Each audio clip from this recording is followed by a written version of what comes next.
Merci à tous d'être là pour cette autre rencontre avec nos deux auteurs autour de la thématique Lire le réel. Comme on dit dans ces moments-là, vaste sujet, vaste question. Mais vous allez voir les livres, dont on va parler, même s'ils ne se déroulent pas au même endroit, ils ont des points communs. Ils parlent de choses. Alors, est-ce qu'il faut dire des choses vraies ou des choses réelles? Ça, c'est une vaste question, mais ils s'appuient sur des choses vues, en tout cas, et vécues par Hugo Boris, qui est avec nous pour Police. Et comme vous le voyez déjà sur la couverture du livre, le titre est écrit avec cet effet miroir, comme pour nous mettre déjà dans la voiture de police, où trois personnages principaux vont naviguer entre la banlieue et un aéroport. Et on va pénétrer dans l'intimité des policiers de la vie de tous les jours, en quelque sorte, dont on pourrait oublier qu'ils ont une âme, qu'ils ont des ressentis, des histoires d'amour, des projets et parfois des angoisses. Et puis avec nous également aussi Salim Bachi pour Dieu, Allah, moi et les autres. Alors là, effectivement, on est dans le réel, mais c'est un réel multiforme qui nous emmène aussi bien en Algérie qu'à Paris, qui peut nous parler aussi de votre détestation du métro, qui peut nous parler des efforts physiques de l'écrivain. C'est vraiment une fatigue que d'écrire. Et tous ces livres, finalement, nous transportent dans des univers qu'on ne pourrait pas pénétrer facilement. En fait, vous êtes des intermédiaires. Impossible de pénétrer dans ce qui fait votre vie d'écrivain si vous ne nous la livrez pas. Impossible d'aller dans cette intimité policière si vous ne nous racontez pas ces doutes.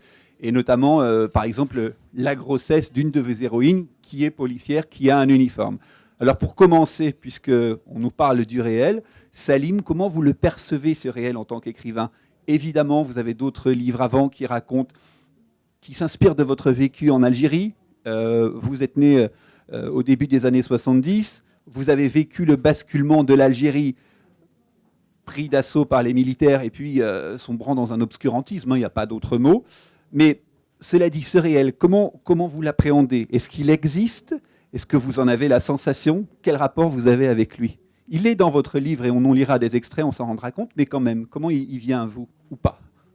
Oui, bonsoir ou bonjour, je ne sais pas ce qu'on devrait dire à cette heure-ci, mais le réel, c'est effectivement c'est la condition même de nos vies. Enfin, je crois que c'est pas très. Je suis pas particulièrement concerné par ça. Je crois qu'on l'est tous. Et puis, l'artiste ou l'écrivain fait avec parce que c'est sa matière première. Et quand il est sombre, sordide, il est aussi d'une certaine manière peut-être presque, ou je devrais dire malheureusement, une source d'inspiration pour un écrivain. Donc mon réel en Algérie, quand je suis né et quand j'ai grandi là-bas, ça a été effectivement cette première confrontation avec l'école, avec une école assez dure, assez difficile, avec un enseignement très orienté à la fois sur une idéologie panarabiste et sur l'islam. Et donc c'est de cela que j'ai essayé de rendre compte dans ce livre. Mon réel aussi, c'est ma vie en ce moment en France, c'est ma vie depuis une vingtaine d'années en France et à Paris. Donc là aussi, je l'ai un peu mis dans le livre, oui. Oui, mais ce réel, vous dites effectivement, il est comme tout le monde. À un moment dans le livre, vous nous parlez du destin d'un ami de jeunesse qui a été la source d'inspiration d'un livre. Et vous écrivez Signe des temps, j'ai appris sa mort par Facebook. Et cet ami qui disparaît d'un cancer, en fait, il meurt, vous l'apprenez, mais en même temps, il est devenu personnage de roman, mais en même temps, le fait qu'il meure dans la réalité, c'est une partie de vous-même qui s'en va. Forcément, parce que c'est un ami qui a accompagné une partie de ma jeunesse et qui est un des personnages de mon premier roman, Le Chien d'Ulysse, qui s'appelle Hossein d'ailleurs. Effectivement, on avait 20 ans, lui il est mort à 40 ans, 42 ans, je ne sais pas exactement, mais quand il est mort, je me suis aperçu d'une chose, c'est que moi, n'ayant plus vécu depuis quelques années en Algérie, effectivement, cette partie algérienne, cette partie de ma jeunesse mourrait aussi avec lui. C'est comme ça. Je veux dire, quand nos amis meurent ou quand nos parents meurent, c'est aussi une partie de nous qui s'en va. Et donc ça aussi, c'est un réel avec lequel on doit faire, malheureusement.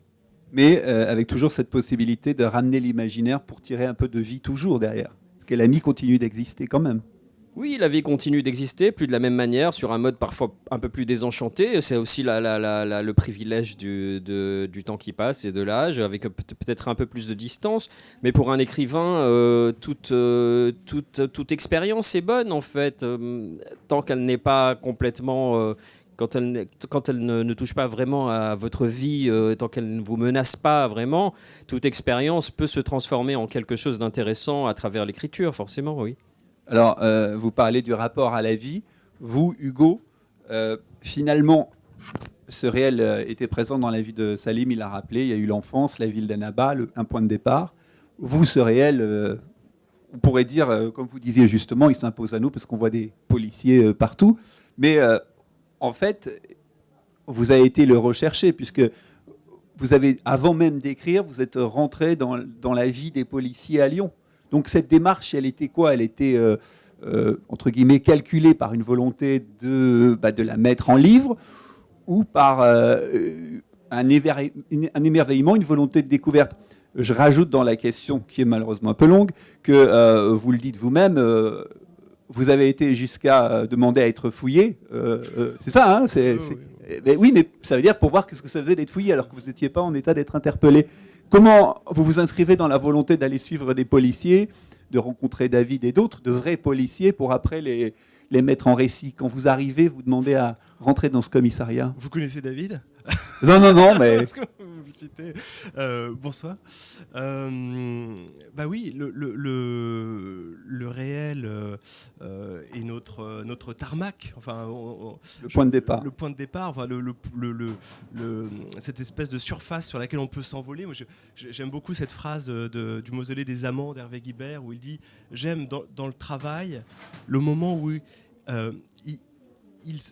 décolle imperceptiblement vers la fiction après avoir pris son élan sur la piste de la véracité. » Donc il faut un tarmac solide, le réel dont vous parliez.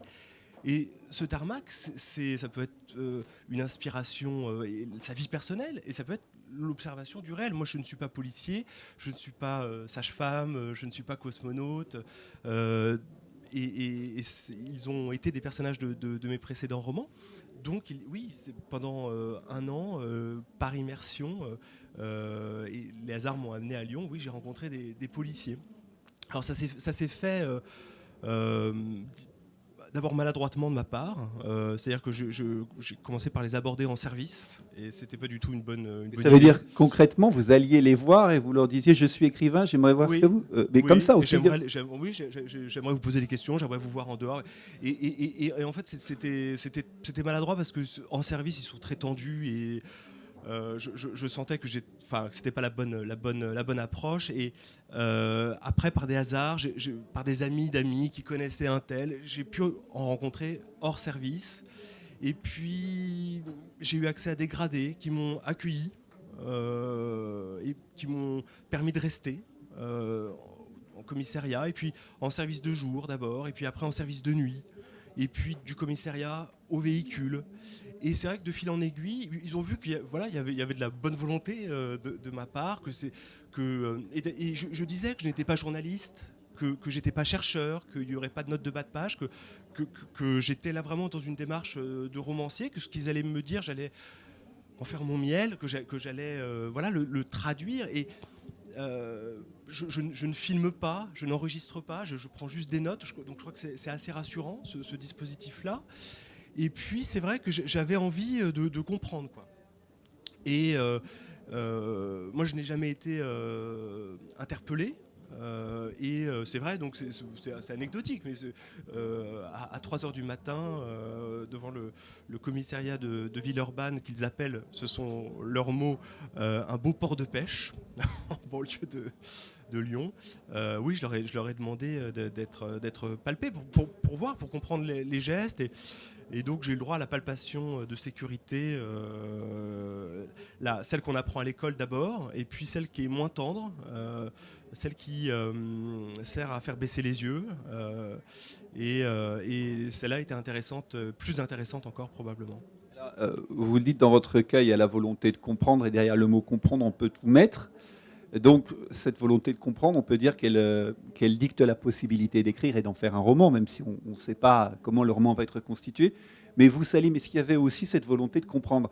On parle évidemment pas du même registre, mais il y a un moment, il y a une pulsion, un besoin d'écrire. Sinon, le livre ne naît pas. Vous nous l'avez dit, tout le monde partage un réel, tout le monde n'en fait pas un livre. À quel moment s'impose le livre, finalement, ce livre en particulier? Je dis ça parce que dans un des articles de la presse algérienne qui parlait de la sortie du livre, il était précisé qu'au départ, vous mettiez sur votre site, je crois, les 18 premières pages du livre en libre accès au lecteur.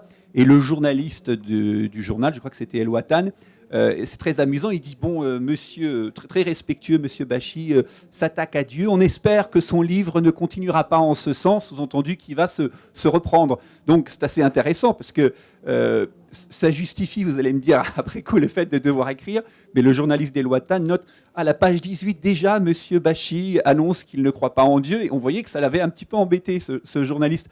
Donc vous, il y avait cette volonté, quand vous avez dit c'est une nécessité d'écrire, de taper du poing sur la table et de dire on remet les pendules à l'heure. Comment raconter ça ? Oui, ça part enfin, il y a deux départs. Effectivement, la mort de cet ami dont vous parliez, de Hossein, donc, et effectivement, cette volonté quand même de dire les choses et de les dire de manière assez claire et assez nette, parce que nous sommes dans une situation très difficile en ce moment où les choses, où il y a du terrorisme, où des gens se réclament de l'islam et pour tuer d'autres personnes. Moi, je voulais dire, bon, bah voilà. Bon, je suis né dans un pays dit musulman entre guillemets, l'Algérie. On peut discuter de ça d'ailleurs, mais je ne suis pas. J'ai grandi là-bas, j'ai connu l'école là-bas, mais je ne suis pas moi musulman. Enfin, je ne suis pas croyant en tout cas. Donc, je suis peut-être de culture musulmane, mais je ne suis pas croyant. Donc, et je voulais que cette parole d'un écrivain algérien soit aussi audible, quoi. Et effectivement, quand un journaliste, c'est pas moi qui ai mis les pages en ligne, hein, c'est l'éditeur. En fait, on peut consulter les pages des premiers romans sur tous les sites des Ce qui était maisons d'édition, intéressant, c'était dans la prose du journaliste. Effectivement, dans la prose du journaliste, c'était tout de suite, je prends des pincettes et je dis attention, moi j'ai lu ça, j'ai l'impression que monsieur va nous faire un plaidoyer anti-islam et il faut prendre des distances et voilà. Donc c'était ça qui était assez amusant. Mon livre n'est pas un plaidoyer anti-islam, mon livre est un livre personnel où j'explique qui je suis en fait et comment j'ai grandi, comment je suis arrivé en France, quelle a été ma formation, comment j'ai commencé à écrire, les gens que j'ai rencontrés et effectivement mes croyances. Ma croyance, c'est que bon, pour moi, il n'y a pas d'existence de Dieu. J'explique pourquoi et pourquoi je m'en tiendrai là. Pour moi, la seule croyance qui vaille pour un artiste est celle de son art. Voilà, c'est tout. C'est intéressant parce que ce que vous dites nous ramène encore au réel, parce qu'en fait, vous mettez en avant, en exergue la réalité de votre être, en fait. La réalité, le réel, on peut le saisir, on peut lire les journaux, on peut plus ou moins voir ce qui se passe en Algérie au travers du prisme de la presse engagée de tel ou tel côté, mais la réalité de votre être, de vous, Salim, on ne peut pas le savoir si vous ne l'écrivez pas. Non, effectivement.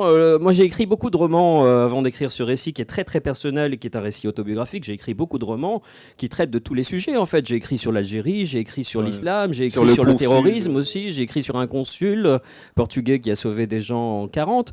Donc, c'est vrai que mes livres ne donnent pas forcément une image de ce que je suis, parce que je suis un peu partout et nulle part dans ces livres-là.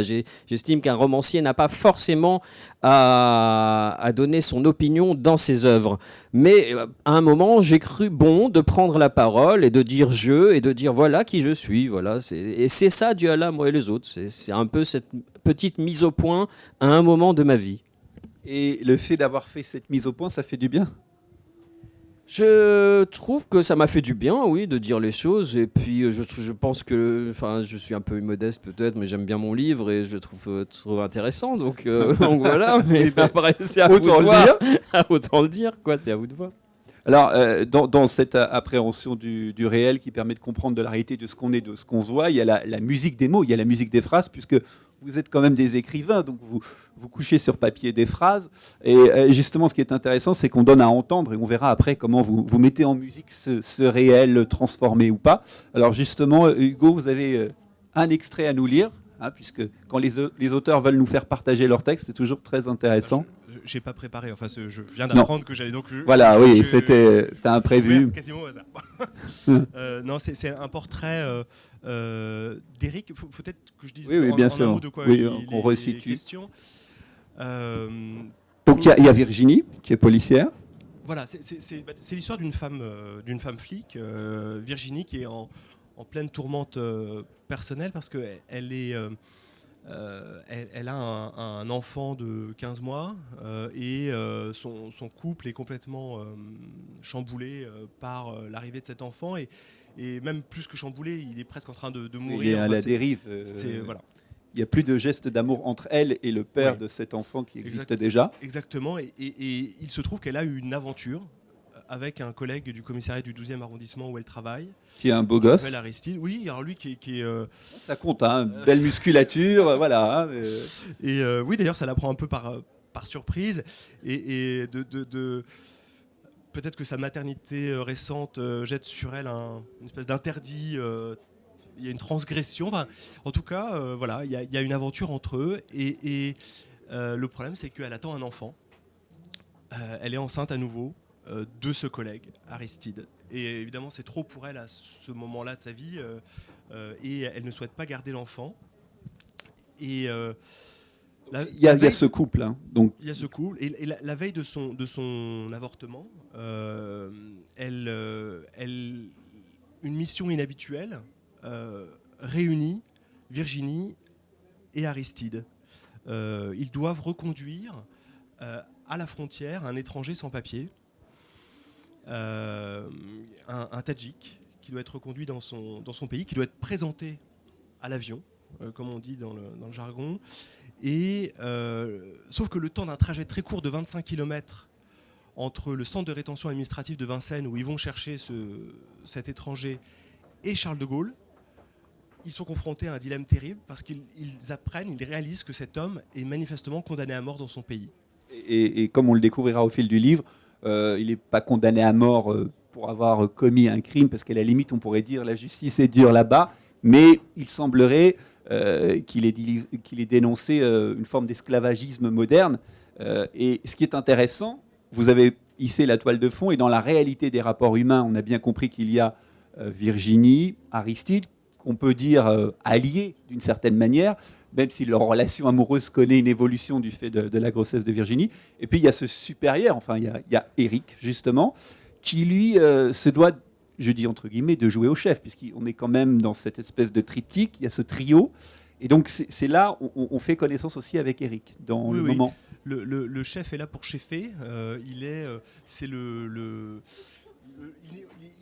Il ignore tout de la relation qui se joue entre Aristide et Virginie. Mais petit à petit, il comprend que quelque chose ne tourne pas rond, et que chacun à son tour bascule et se met à avoir des comportements déviants, professionnellement parlant, et jusqu'à proposer à ce retenu de s'évader. Et lui, en effet, réagit par rapport à ça très violemment. Lui, il se trouve qu'il est aussi à la croisée des chemins, parce que ça fait 15 ans qu'il fait ce métier. Je les cueille à un moment de leur vie et à l'issue d'une journée qui a été éprouvante. Et lui, il a 15 ans de fond, quoi, comme on pourrait dire d'un mineur. Et lui aussi, porté un peu par la magie de l'instant, va, pendant quelques minutes, se mettre à douter. Et les autres vont s'engouffrer dans ce doute. Voilà. Et l'une des raisons pour lesquelles il doute, bah oui, c'est peut-être le portrait que je peux en faire. Oui. Voilà, et il y a un élément qui est intéressant, on y reviendra peut-être, c'est que ce Eric qui est chef, vous le dites, il est à la croisée des chemins, mais sa croisée des chemins nous interpelle, comme disent les journalistes un peu tous, parce qu'en fait, on se trouve toujours des alibis pour ne pas changer de vie. Et finalement, lui, c'est la question qui se pose. On se trouve toujours des raisons, et ce doute qui s'engouffre, dans lequel on peut s'engouffrer plus exactement, eh bien, c'est aussi révélateur de ses failles à lui, et de se dire finalement, est-ce que je pourrais être ou pas quelqu'un d'autre? Il y a ce questionnement qui le travaille. Alors là, on arrive et on va faire connaissance avec Eric. Eric se laisse aller contre la tue-tête. Il les entend penser depuis tout à l'heure.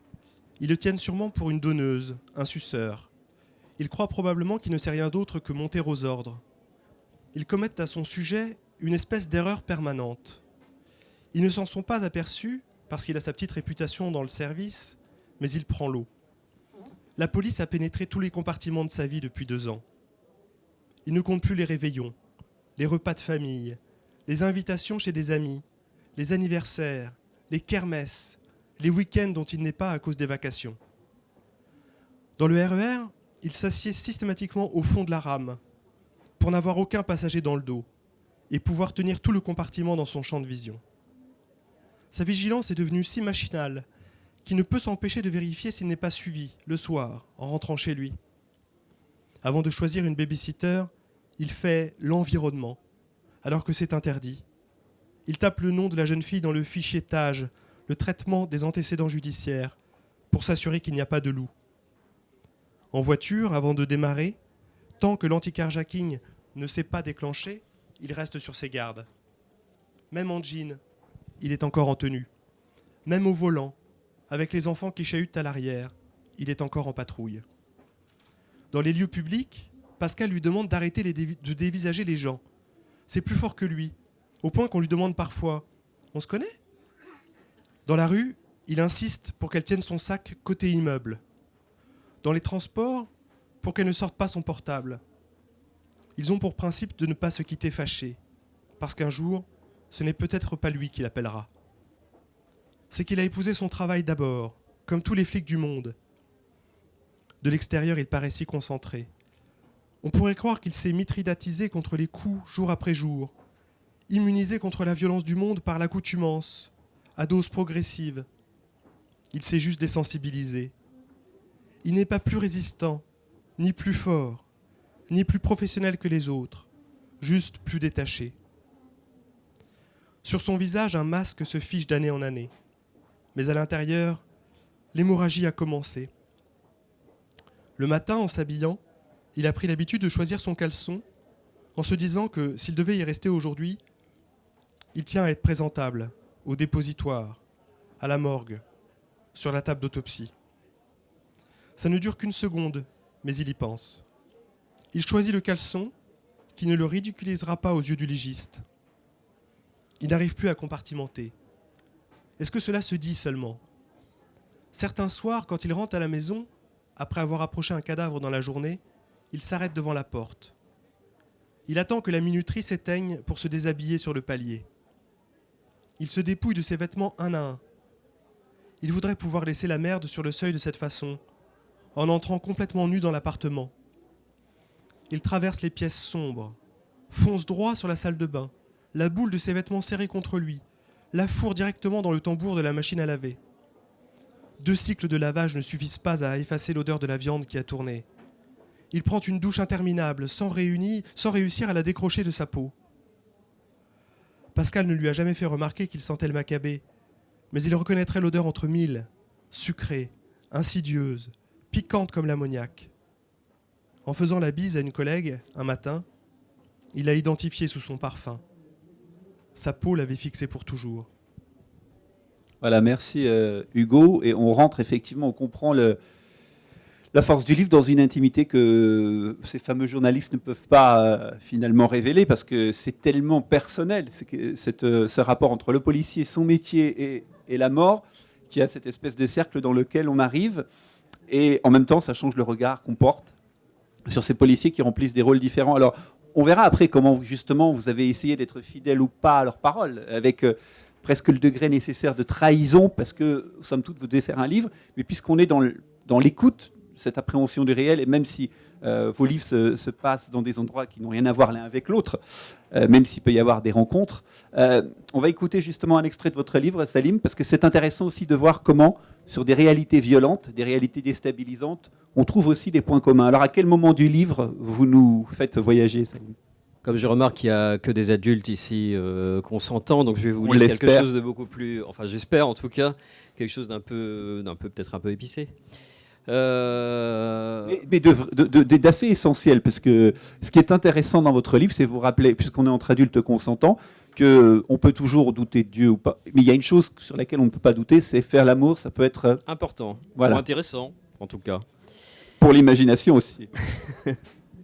25 ans plus tard, je n'ai toujours pas fait le tour de la question sexuelle. Je suis encore très timide et les femmes sont pour moi toujours aussi mystérieuses. Je resterai un puceau toute ma vie. À chaque dévoilement, je ressentirai ce choc de la première rencontre comme si celui-ci ne devait jamais être épuisé. Il n'est pas de tradition pour un écrivain arabe ou algérien de parler de sa vie sexuelle et je sais que j'enfreins ici une loi, un tabou même. Je peux dire que j'aime tout ce qui peut se passer entre 2 personnes dans l'intimité. Je sais à présent ce que j'ai voulu savoir sur moi, mon corps, mes désirs, mes fantasmes. Je les ai réalisés en grande partie et mon imagination en la matière est plutôt fertile. Je ne ferai rougir personne, je l'espère, en disant que j'ai fait des choses interdites par toutes les religions et par Allah en particulier. Les actes qui peuvent paraître les plus étranges pour certains restent pour moi les plus beaux s'ils sont accomplis dans l'adoration et l'amour. Si l'islam a été tolérant en matière sexuelle, cela n'est plus le cas aujourd'hui. Si Abu Nuwas pouvait enfiler ses mignons et se faire enfiler par eux, puis chanter ses émois dans ses poèmes sous le règne d'Haroun el-Rachid, aujourd'hui il serait lapidé en place publique. La sexualité est réprimée dans le monde musulman et de plus en plus en Occident où, sous couvert d'égalité des droits, on instaure une norme fort contraignante. Je ne compare pas les deux, on peut vivre avec une femme ou un homme dans les grandes villes européennes, même si dans les campagnes, quand vous êtes homosexuel, c'est une autre histoire. En Algérie, fréquenter une femme eût été impensable à mon époque sans passer devant l'imam ou le maire. Il fallait tout le temps tricher, se cacher, éviter tel ou tel quartier parce que l'on pouvait vous reconnaître ou croiser le frère de la demoiselle. Il faut lire le court roman de Garcia Marquez, Chronique d'une mort annoncée, pour comprendre les risques encourus par ceux qui veulent s'aimer. Le roman déconstruit avec une grande précision le mécanisme du machisme que la religion vient sanctifier. Je pense ainsi aux amants angoissés, aux amoureux apeurés, aux frères sur leur garde, prêts à toutes les violences pour laver un honneur qu'ils bafouent par ailleurs. Toute une société construite sur une montagne d'hypocrisie. Et cela au nom d'Allah, le grand comptable des hymens déflorés, des culs défoncés. Fourrer Dieu là-dedans, n'est-ce pas indécent en soi ? Mahomet lui-même n'était pas aussi regardant. Ces zélateurs, eux, discutent du sexe de leurs corélégionnaires avec la même passion mortelle que quand ils aiguisent les couteaux de l'Aïd. Cette répression sexuelle à tous les niveaux n'a fait qu'encourager la vénalité qui a fini par atteindre toute une jeunesse. Les femmes se donnaient aux hommes qui avaient une voiture pour abriter leurs ébats et donc les moyens de les entretenir. Les pauvres, qui ne pouvaient pas baiser, se dirigeaient vers les mosquées où on leur promettait d'épouser des vierges contre un dinar symbolique et un enrôlement chez les frères. Je ne jette la pierre à personne, surtout pas à la femme adultère ni aux gamins travaillés par ces hormones qui se lancent dans les premiers bras venus. En Algérie, il fallait se débrouiller pour tirer sa crampe, et cela confiné à la mystique. Alors vous voyez qu'effectivement, on est dans le réel. Et d'ailleurs, sans forcément évoquer ce sujet, si vous avez des questions, n'hésitez pas, puisque c'est maintenant ou jamais. Mais ce qui est intéressant, c'est qu'il y a plusieurs éléments qu'on peut se poser en tant que lecteur. D'abord, une première question qui va peut-être vous paraître grandiloquente. On parle du réel, tout le monde est en contact avec le réel. Mais bon, je vais vous poser la question quand même. Tant pis si elle est naïve. Vous n'avez pas eu peur un moment ? C'est embêtant parce que c'est une question qui peut faire un peu journaliste sensationnaliste de certaines chaînes d'infos en continu. Mais malgré tout, et puisqu'on est quand même on se dit les choses, on sait bien que malheureusement, l'intoxication religieuse pousse certains à commettre des bêtises. Donc, on pense à ça ou quand on est en train d'écrire, c'est une chose que... Écoutez, une fois qu'on a dit qu'on n'était pas croyant, je ne vois pas pourquoi pas parler de sexualité ou de choses comme ça ou du ramadan, comme j'en parle dans le livre, en m'amusant un peu. Hein. Je veux dire, il faut quand même voir que ça a une dimension ironique mais j'ai jamais eu peur d'écrire et d'écrire ce que je ressentais ou ce que je pensais. D'ailleurs, j'ai écrit sur des sujets autrement plus sensibles. Hein. Donc c'est pas une chose qui me retient en fait l'écriture. Je me laisse un peu porter par mon envie de démasquer certaines hypocrisies et aussi de dire de la manière la plus drôle ce que je pense, oui. Mais en même temps, comme vous le dites, on évite la caricature. Comment dire ?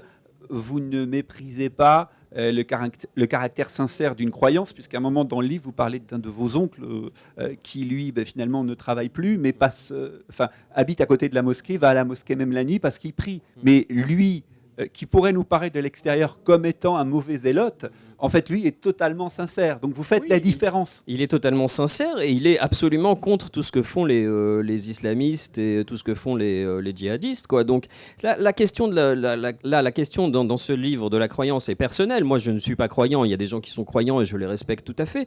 C'est pas le problème. Ce que je ne respecte pas, ce sont des hypocrites qui, au nom d'une religion, veulent embrigader les autres. Ça me dérange. Et effectivement, je dis, voilà, ça c'est de l'hypocrisie. En fait, on raconte des histoires.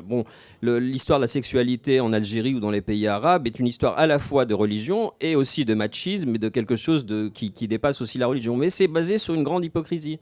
Il y a un autre élément aussi, on y reviendra peut-être dans le livre, qui peut apparaître comme une révélation quand on ne connaît pas la vie intime de l'Algérie, c'est la violence dans le milieu scolaire, avec ces enseignants dont certains, un arabisant qui venait d'Égypte, où en fait Alors, il y a eu l'indépendance, il y a eu tout ça, il y a une mythologie qui se crée, comme partout ailleurs, mais c'est un enseignement d'une rare violence, finalement. Oui, oui, on nous tapait dessus. Enfin, moi, l'enseignement, c'est pas juste après l'indépendance, c'est vraiment 10 ans après l'indépendance. Je suis né en 71, c'est pratiquement 10 mois. Donc, moi, j'entre à l'école en 76, 77.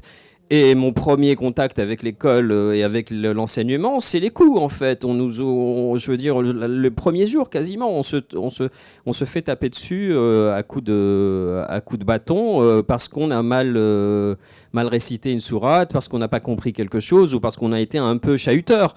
Donc c'est ça la réalité de l'enseignement en Algérie et à mon avis dans beaucoup de pays arabes dans les années 70 et 80. C'est-à-dire c'est un enseignement basé sur des vérités établies par le gouvernement, des vérités établies par les islamistes, sans qu'on ne peut contester et enseigné avec une certaine violence, oui. Et aujourd'hui ?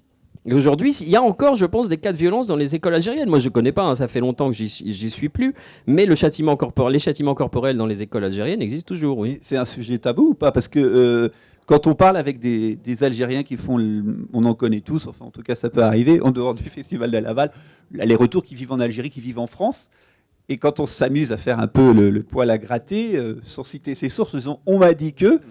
On voit que c'est un sujet qui n'est pas évoqué facilement. Bien sûr, les gens se sont fait taper dessus pendant des générations. Moi, j'ai des gens qui m'envoient des trucs en me disant c'est vrai, dans les écoles, on nous a tapé dessus, des gens de ma génération, et vous avez raison de le dire. J'ai d'autres qui m'insultent, qui me disent mais c'est n'importe quoi, vous racontez n'importe quoi sur l'école algérienne. Mais moi, je peux vous assurer que je me suis fait taper dessus à l'école algérienne, et ça a duré des années. Mais c'est pas...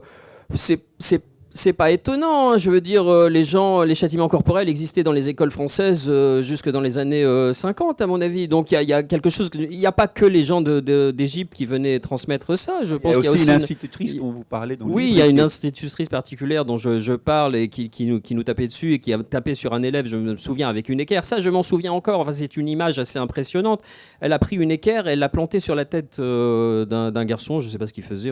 C'était une école de garçons, de toute façon. C'était pas une école mixte. Et j'ai vu le sang éclabousser son cahier. Ça, c'est vrai, je l'ai vu, quoi. C'est une image marquante. Vous imaginez, quand à 6-7 ans, vous assistez à ce genre d'image, vous vous demandez pourquoi 20 ans après, une société verse dans une violence absolue. Il y a quelque chose, c'est ma génération qui a fait les années 90, la guerre civile, le terrorisme en Algérie, c'est ma génération. Et il n'y a pas de mystère, quoi. Je veux dire, voilà de quoi on est parti. Alors, ce qui est intéressant, je fais exactement la même réflexion en lisant l'Arabe du futur. Je sais pas si vous. Oui, de Riyad Satouf. Et on voit le niveau de violence très élevé à l'école. Et c'est vrai que du coup, on se dit que la marche à franchir est moins grande ensuite.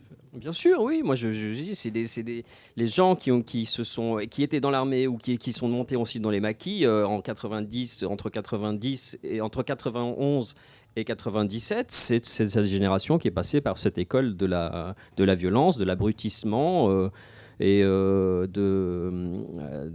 l'idéologie, en fait. L'idéologie à la fois panarabiste, l'idéologie du FLN, d'une falsification de l'histoire aussi, parce qu'on nous a enseigné l'histoire d'une certaine manière. On ne nous a pas enseigné toute l'histoire de l'Algérie, on nous a enseigné que l'histoire de la guerre d'Algérie. On n'a pris que certaines figures dans la guerre d'Algérie. On nous a enseigné l'islam d'une manière idiote, la langue arabe d'une manière imbécile aussi. Et du coup, on se retrouve dans les années 90 avec des fous furieux. Et qui contiennent les germes de la violence. Et ce qui est assez surprenant, on découvre dans ce livre, vous parlez de l'itinéraire d'un des inspirateurs, enfin des dirigeants de ce qui sera le Front islamique du salut. Qui est passé par le FLN aussi. Et qui est passé par le FLN, mais qui est aussi passé par des sympathisants. C'est pas des sympathisants, il a fait partie de la DSS en fait. Voilà. Voyez c'est pas un cas, c'est pas général, hein, mais c'est un cas particulier c'est une illustration. Et qui a été ministre de l'éducation en Algérie. Donc, vous voyez, c'est pas, il y a des explications en fait à certaines choses. On peut trouver des explications à certaines choses. Ça n'explique pas tout. Ça n'explique pas une violence absolue, peut-être, mais il y a des ferments quand même qui ont été plantés à un moment en Algérie, oui. Il y a des ferments que le livre permet aussi de révéler. Alors, dans vos deux livres, même s'ils ne se passent pas au même endroit, il y a un moment où vous arrivez en France et puis vous parlez à votre manière de la ville, de votre arrivée à Paris. Vous aussi, finalement, Hugo, dans Police, le livre, même si vous avez vu des policiers à Lyon, se passe en banlieue parisienne. Vous nous parlez de Charenton, de villes qui sont, puisqu'on est à Laval dans le Val-de-Marne, qui sont un peu plus loin. On parle aussi d'Aulnay, etc. Donc, comment on fait finalement ce travail délicat? Vous avez rencontré les policiers, donc ils vous ont fait confiance. On a compris que ce n'était pas facile. Vous vous mettez à écrire ce livre. Comment on fait pour rester fidèle, pas à leurs paroles, puisque ce n'est pas une doctrine, mais fidèle à une partie d'eux-mêmes, et puis se permettre des petites trahisons pour rentrer dans la dynamique du récit, raconter aussi cette ville, ces enseignes lumineuses où il y a une forme de violence, de froideur. Comment on résout cette équation? Parce que ce n'est pas forcément évident. Oui, vous avez raison de le rappeler. Moi, je ne fais pas un état des lieux de la police aujourd'hui. Ce n'est pas un document, c'est d'abord une histoire. Et elle s'est construite petit à petit. Et le moteur, si vous voulez, le moteur dramaturgique,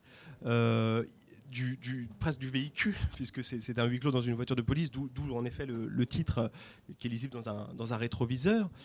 Je l'ai trouvé, j'arrive à identifier le moment très, très précis où je me suis dit, ça y est, là j'ai mon histoire. J'avais ce récit en tête d'un trio de policiers qui reconduit un condamné à mort. C'est déjà arrivé. Et je m'inspire de témoignages de Bénédicte Desforges, notamment, qui a écrit des récits poignant sur son expérience de policière. Tout se met en place à partir du moment où je décide que Virginie est à la veille d'un avortement. Donc c'est le fait d'avoir ce personnage féminin qui peut ou pas donner la vie qui va être un déclencheur. Alors d'abord, moi, il y avait une image qui m'intéressait, qui est une image un peu dérangeante. Être enceinte et porter l'uniforme, il y a quelque chose qui ne colle pas. Enfin, il y a quelque chose qui arrête. C'est pas prévu. Voilà. C'est-à-dire que être dans un métier où on porte des armes létales et possiblement dans le cadre de son métier, on peut être amené à donner la mort et malheureusement à être abattu aussi. Ça ne correspond pas du tout à l'idée de la maternité. Donc ça m'intéressait, mais surtout le conflit intime pouvait entrer en interférence avec le conflit principal, qui est ce dilemme. Est-ce qu'on mène la mission à bien et on reconduit cet homme et il faudra vivre avec, ou est-ce qu'on désobéit et dans ce cas-là, on faillit à notre mission, puisque les policiers sont le dernier maillon de l'autorité de l'État. D'ailleurs, des policiers à qui je me souviens d'un policier, notamment à qui l'a lu, je lui demandais rien et lui il m'a dit moi, si j'étais l'un des trois, je serais Eric. Oui, il s'était déjà placé dans la. Oui, ça le rassurait probablement, mais le plus structurant, apparemment. Oui, voilà. Et du coup, voilà, c'est vrai que le fait que Virginie, à sa manière, est aussi j'allais dire un étranger à reconduire à la frontière. Elle a un embryon à reconduire à la frontière. À sa propre frontière personnelle. Voilà. Et puis il y a cette relation avec Aristide que ça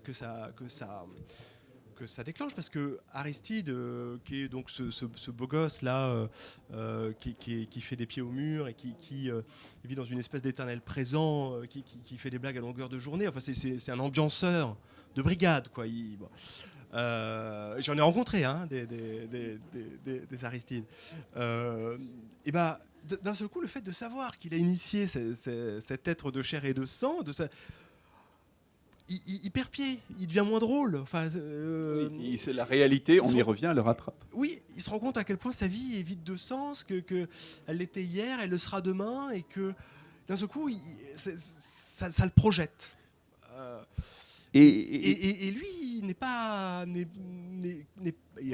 consulté par Virginie, elle le prévient. Oui, mais elle a pris sa décision toute seule. Il le vit étonnamment très mal. Enfin, lui qui est un déconneur, d'un seul coup, il déconne plus du tout. Et ce soir-là, il décide de prendre le volant. Voilà, il s'arrange pour prendre le volant.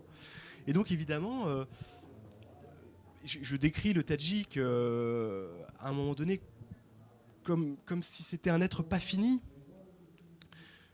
Il a elle regarde ses mains qui ont l'air de cartilage, qui n'ont pas fini de s'ossifier. Enfin,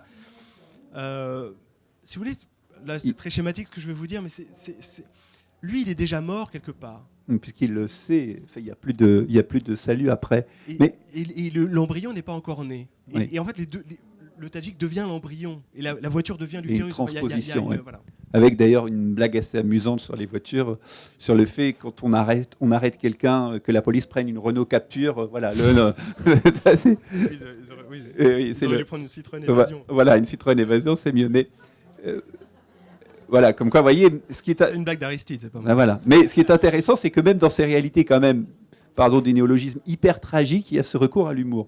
Cependant, et là, ça va être beaucoup moins drôle, et c'est vrai, quand on parle de l'Algérie, de l'islam, Salim, l'actualité, elle est permanente. C'est-à-dire qu'on ne peut pas dire j'écris sur l'islam, sur l'Algérie, bon, c'est fini. Quand on traite de la police, on ne peut pas dire c'est fini, l'actualité est permanente. Et il y a eu une séquence de temps qui est, en tant qu'observateur, en tant que journaliste, qui est assez incroyable. Oui. Il n'y a pas si longtemps, un jeudi, on apprend la mort d'un policier sur les Champs-Élysées, c'est Xavier. Il y a le premier tour de la présidentielle. Ce n'est pas un jugement que je porte, c'est un enchaînement de séquences. Et on entend le dimanche soir à Bastille ce slogan qui dit police, police, tout le monde vous déteste, un point, c'est tout. Et quand on a lu votre livre, c'est assez déstabilisant parce que ce Xavier, il aurait pu être dans la voiture avec Aristide. Donc qu'est-ce que ça a remis en vous ? Je ne sais pas, qu'est-ce que ça provoque ? Vous sentez, on est tous proches de ce policier, on est tous solidaires, mais d'une certaine manière, ça reste un fait qui est loin de nous puisqu'on ne porte pas l'uniforme, même si on éprouve évidemment, un chagrin républicain. Mais qu'est-ce que ça provoque en vous quand vous voyez tout ça ? J'ai beaucoup d'empathie. Je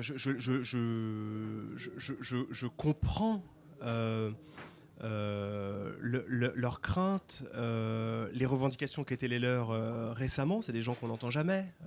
Les policiers en colère. Oui. Je me suis rendu compte aussi à quel point ils étaient mal aimés globalement en France. Alors je ne sais pas si c'est nos origines latines qui l'expliquent par rapport à la figure du policier dans les pays anglo-saxons par exemple. Rien à voir, hein, chez nous, c'est très différent. Et puis c'est vrai que vous avez raison, là vous venez de résumer en très peu de jours un ascenseur émotionnel qui existe sur les 2-3 dernières années aussi. Hein. Après les attentats, il y a eu une espèce comme ça de liesse populaire où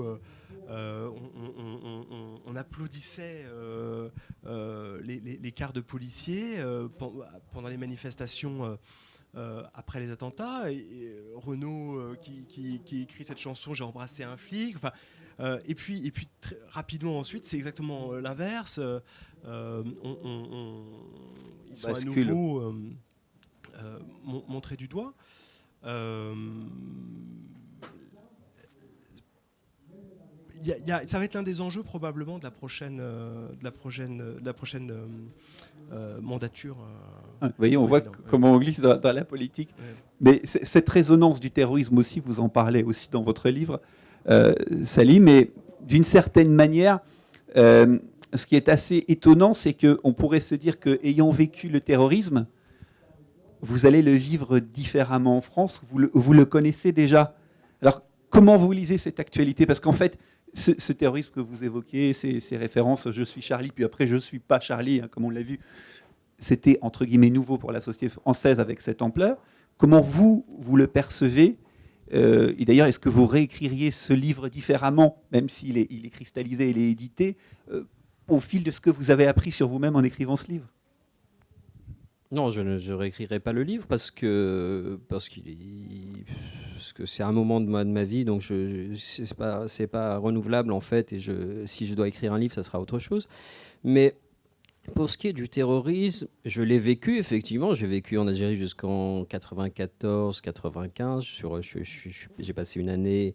Je suis arrivé là ma première fois en France. C'était pendant une vague terroriste, celle de Khaled Kelkal. D'ailleurs, j'ai écrit un livre là-dessus. Qui se passait pas loin de Lyon, hein, je veux dire, c'est à Villeurbanne aussi. près de Villeurbanne. Et donc non, le terrorisme en France, c'est pas une chose nouvelle. C'est pas quelque chose de neuf. Il y a eu des vagues terroristes, tout ça. Celle-ci est importante et angoissante parce qu'il y a tout un contexte international très, très important aussi. J'ai vécu ça en Algérie. Des fois, j'ai l'impression de ne pas échapper parce que je me suis un peu sauvé d'Algérie d'une certaine manière. J'ai l'impression qu'il y a un retour comme ça du même et ça m'angoisse terriblement. Et je me dis, oh là là, je me retrouve un peu. Mais ça n'a pas la même ampleur en France encore. Et j'en suis content parce que c'était terrible, vraiment terrible en Algérie. Donc, mais dans votre livre, quand vous arrivez à Paris, c'est presque une halte. Ah, mais c'est une libération pour parce moi quand que j'arrive vous à écrivez Paris. à Paris, je passais un an à écrire des nouvelles, à lire, à me promener, je rencontrais des étudiants, des professeurs. Il y a votre première amie, et puis il y a surtout Françoise qui tient l'accueil du 35 boulevard du Montparnasse. Donc il y a des souvenirs. Et à un moment dans le livre, à moins que j'ai commis une erreur, vous dites que vous n'attendez plus plus rien de Paris. Il y a un désenchantement par rapport à Paris ou pas? 20 ans après, j'ai un peu l'impression d'avoir fait le tour de la question. Mais c'est vrai, quand j'arrive à 25 ans à Paris, pour moi, c'est une libération absolue. Enfin, je veux dire, je vis dans un pays en guerre civile. Personne ne sort plus d'Algérie à ce moment-là. Les morts, ça se compte par centaines tous les jours. C'est pas, on nous épargne rien. Je veux dire, on voit tout. Et nous, on est au milieu. Nous sommes des étudiants. On est au milieu. On peut plus sortir. Il n'y a plus aucune voie de sortie.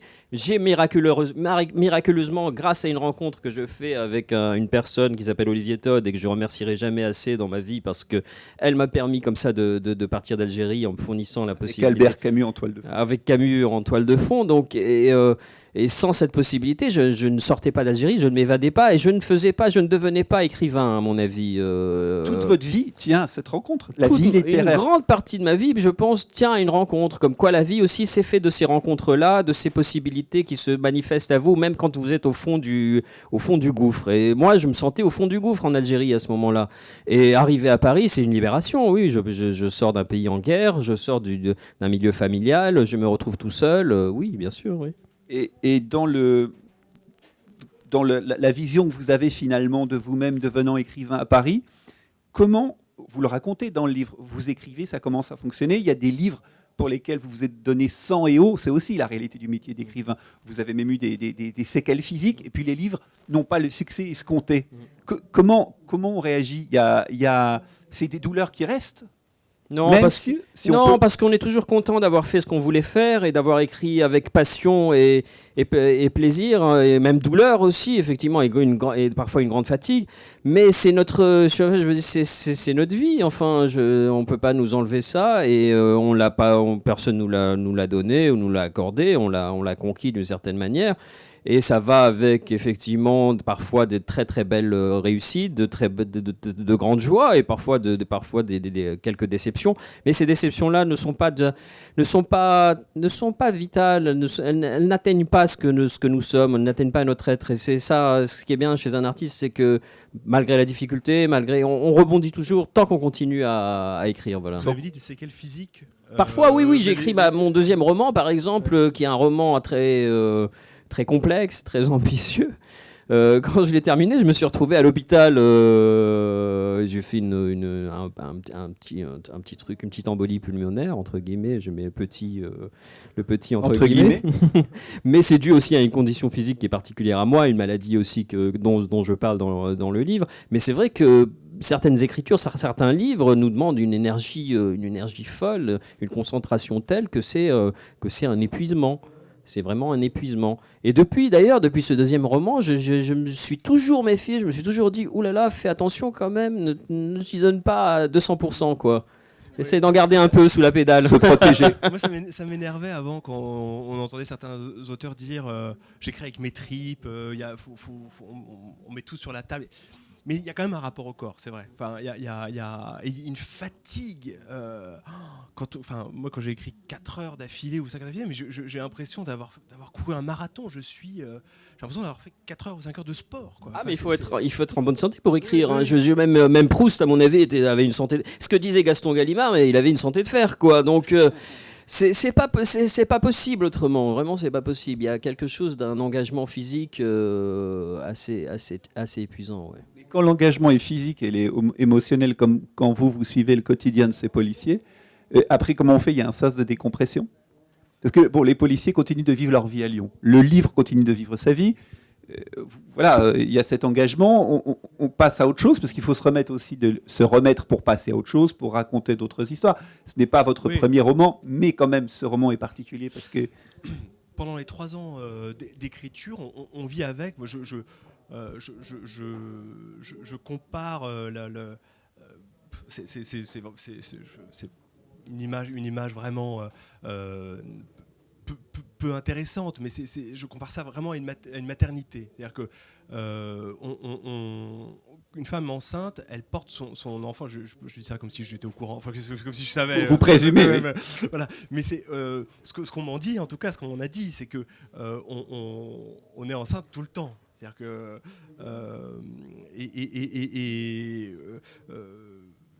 on a l'impression que tout le monde le sait. Et d'ailleurs, les femmes enceintes rayonnent. Enfin, ça, on n'est pas enceinte que de son ventre aussi. On est enceinte vous pouvez peut-être confirmer. On est enceinte pour l'instant, de tout ça le va. corps. Et ça a des manifestations sur tout le corps. Et quand on écrit aussi, c'est-à-dire que moi, je trouve que ça tyrannise aussi la digestion, ça tyrannise le sommeil. Je dors mal, alors que je fais tout à fait autre chose dans le bus, je vais me mettre à changer un mot pour un autre, à inverser une structure de phrase. Alors que vous êtes aliéné par votre livre. En permanence, voilà, on l'accompagne. Et donc, moi j'ai un rejet aussi, enfin à un moment donné, et d'ailleurs, au moment où le livre paraît, je sais pas si vous voyez, il y a presque plutôt une paternité. C'est-à-dire que là, on est sur... Il y a un sentiment de fierté, et puis un sentiment d'étrangeté. Enfin, il n'est plus à vous. Oui, et puis tiens, c'est moi qui ai écrit ça. Enfin, je me souviens, Le baiser dans la nuit, mon premier roman, il pesait 314 grammes. C'était un beau bébé. Un bon repère. Et j'avais l'impression que je n'étais pas tout à fait le père aussi. C'est une problématique de père, ça. Hein. Vous l'avez fait avec votre imagination, quoi. C'était une histoire à deux. Et donc il y a un rejet. Enfin, je sais pas vous, mais il y a un rejet.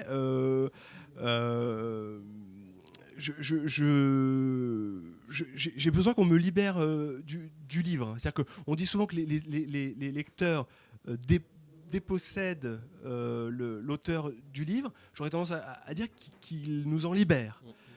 Justement pour pouvoir passer à autre chose. Voilà. Vous partagez tout ce qui vient d'être dit. Oui, en grande partie. Moi, j'écris pas le soir, par exemple. Je sais que je vais pas dormir si j'écris le soir, donc ça c'est absurde. Enfin, le mythe de l'écrivain dans la nuit. Non, oh là, c'est l'écrivain qui dort dans la journée. Mais moi, comme je dors la nuit, je préfère ne pas me bousiller ma nuit, quoi. D'excitation.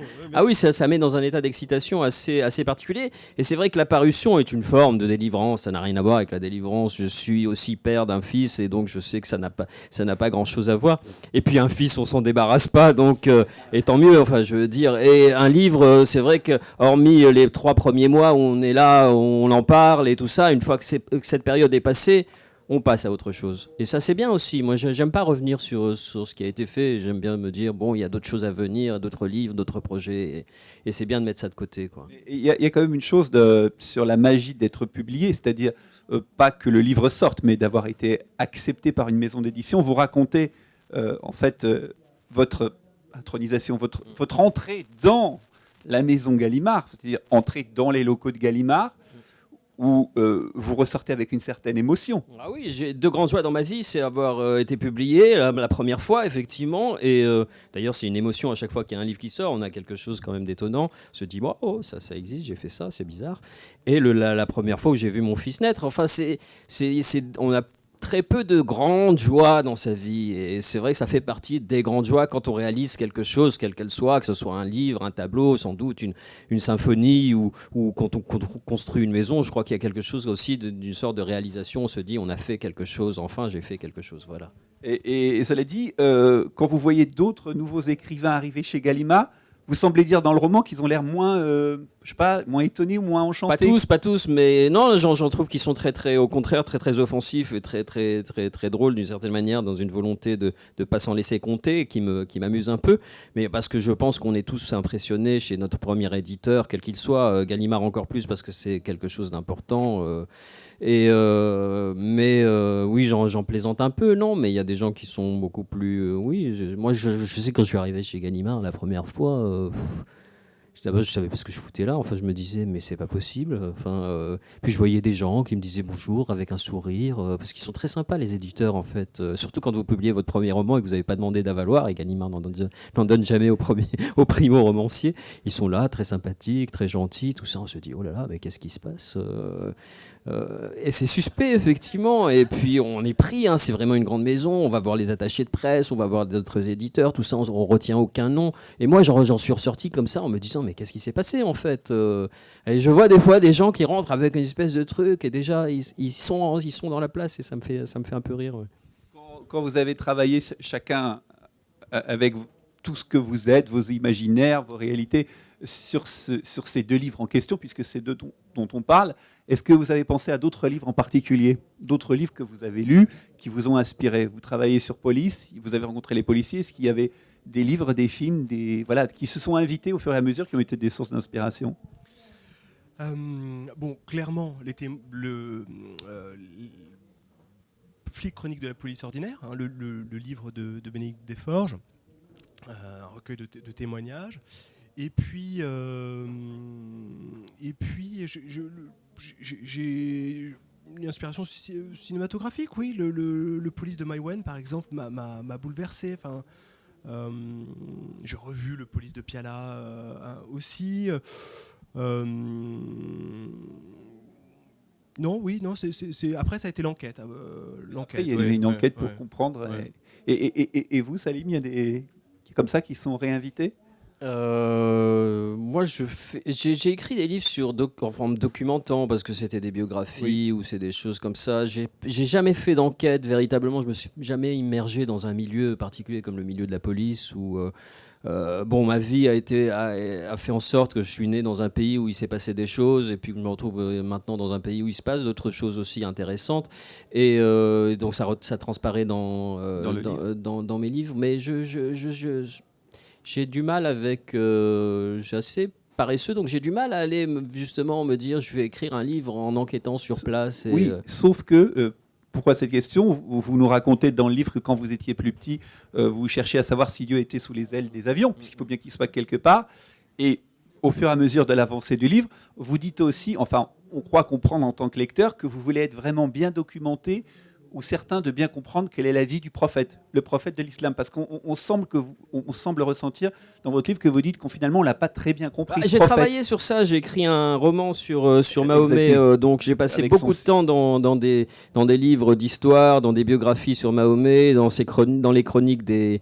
dans les chroniques en fait qui ont été écrites bien après la mort de Mahomet, hein. C'est aussi ça le Mahomet que connaissent les gens bien renseignés, hein. Je ne dis pas du Mahomet, de la caricature que font les islamistes et que font les gens qui ne comprennent pas, mais le Mahomet que l'on connaît, que les historiens connaissent, c'est déjà un Mahomet qui est recréé par la chronique qui a été écrite 2 siècles après. Donc effectivement, on peut se poser la question, comme on peut se poser la question pour Jésus, de l'homme historique et de l'homme tel que la religion ensuite nous le présente. Effectivement, il y a forcément un écart. Je suis sûr que le Christ, Jésus, c'est pas le Christ, et que le Mahomet de la chronique et le Mahomet n'est pas le Mahomet de son temps. C'est ça, il y a quelque chose comme ça.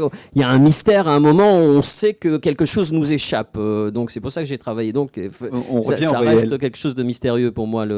La naissance d'une religion reste quelque chose de vraiment mystérieux. Alors, avant de conclure, sauf s'il y a des questions évidemment, vous vous rappelez que le thème de notre rencontre, c'était lire le réel. Alors, est-ce que ce titre vous va ou est-ce que c'était plutôt dire le réel? Vous avez l'impression d'avoir aidé à lire le réel? Comment en tout cas, j'étais très touché par votre introduction au début. C'était la première fois que j'entendais la chose formulée ainsi, de dire que nous étions des intermédiaires, qu'on vous permettait d'accéder à des univers. Merci parce que Voilà,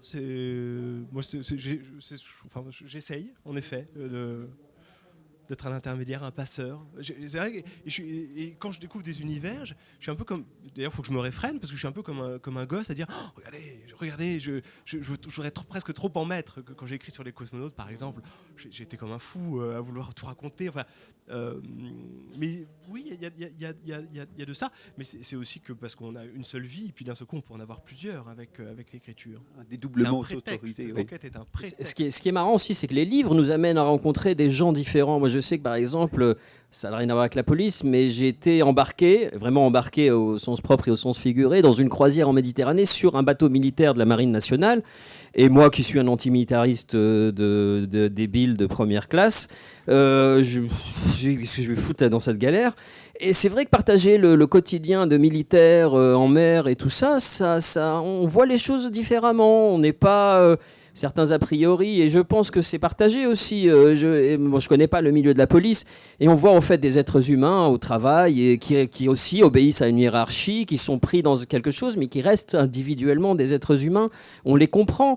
Et je crois que c'est pareil avec la police. Effectivement, en France, on a une image très très négative de la police parce qu'il y a eu beaucoup d'affaires aussi liées. Mais au quotidien, ce sont des gens comme vous et moi pris dans effectivement des problèmes. Je veux dire des problèmes que parfois dont les solutions ne sont pas les bonnes. Mais bon, voilà.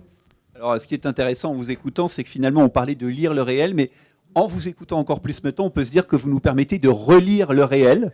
Donc, c'est très intéressant. Et à vous aussi, d'ailleurs, de le lire et de relire les livres. On vous remercie d'avoir été avec nous. Merci, et merci à nous de nous avoir écoutés.